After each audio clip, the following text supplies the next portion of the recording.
Now, as a strike embarked upon by the National Association of Resident Doctors of Nigeria enters day 2, there appears to be assurances that some of their demands may soon be resolved.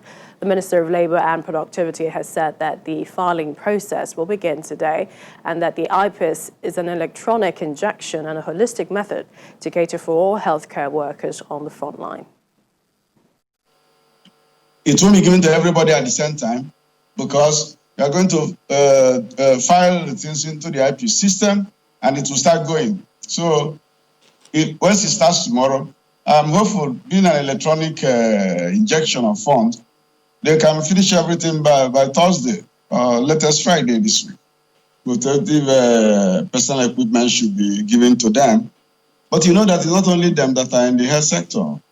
We have other people, we have nurses, we have ICU biotechnologists, we have people working in the mortuaries, we have people in the in the accident and emergency. And so when these PPEs are brought, they are given to the hospital management to distribute according to need. Yes, doctors are frontline people, but there are other people also in the front line.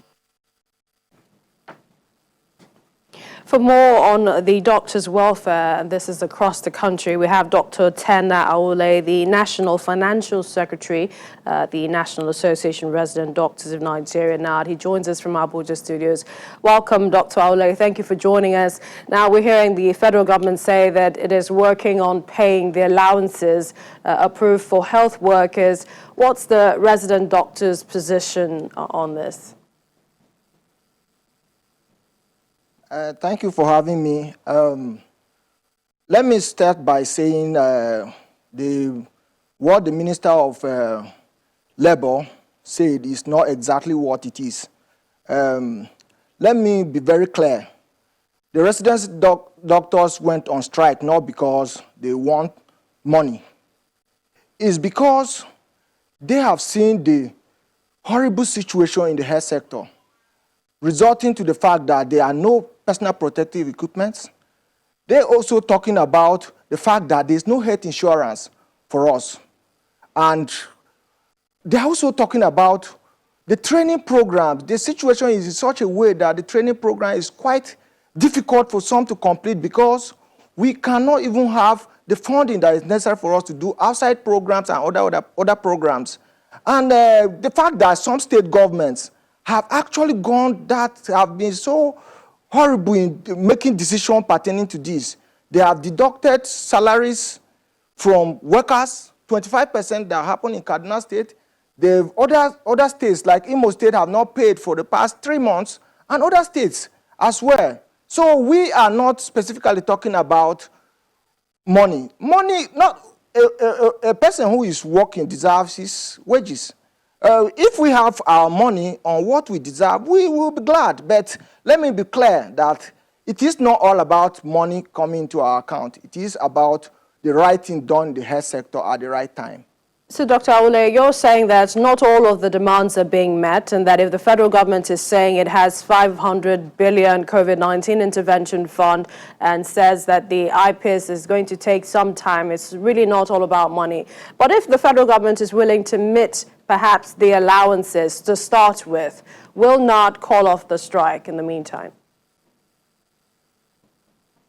Well, let me be just the way I see it.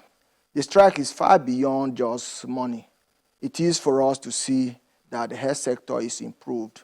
And we are saying the basic things that are needed in the health sector should be provided. The personal protective equipment should be provided for us. The health sector should be revived in such a way that anybody working in the health sector, not just doctors, should be able to give the best. There should be health insurance for us.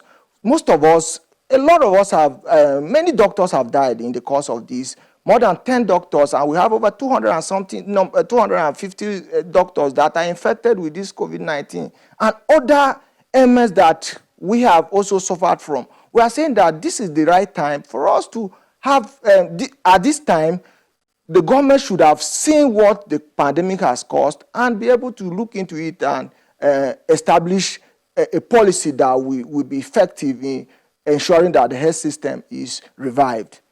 We hope that the government is listening. We'd like to thank you, Dr. Ten Aole, National Financial Secretary, the National Association of Resident Doctors of Nigeria, NARD. Thank you for joining us on the program. Thank you for having me.